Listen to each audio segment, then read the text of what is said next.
world. I don't think you tell the Saudis you stop supporting exporting Wahhabism.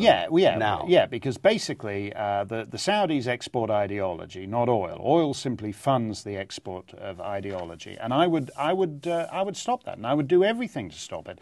I think the tragedy is that the Saudis are reaching the point where they've just about bought up everything they need to buy up in the Western world.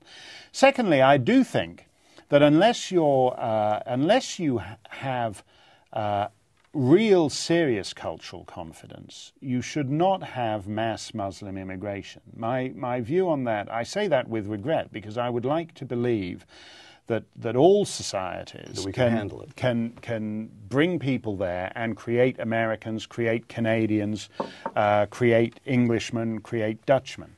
But if you look at England, I mean, Englishmen whose families have been living there since 1066 are no longer English in any meaningful way. So the idea that you can take some child bride off the boat from Mere Pur and turn her into a functioning British subject in any way is, I think, highly dubious. And so I do think that at some point we have to grasp the nettle of mass immigration, which is always a sign of societal weakness.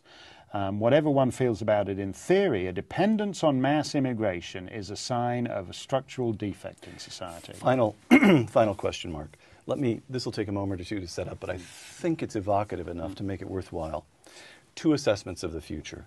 Malcolm Muggeridge, the great late British journalist, who in his later years used to tell young people when he was lecturing in this country, as indeed he told me, that we would soon find ourselves in the position of St. Augustine, the Bishop of Hippo, North Africa, who writes The City of God as news of the sack of Rome reaches him.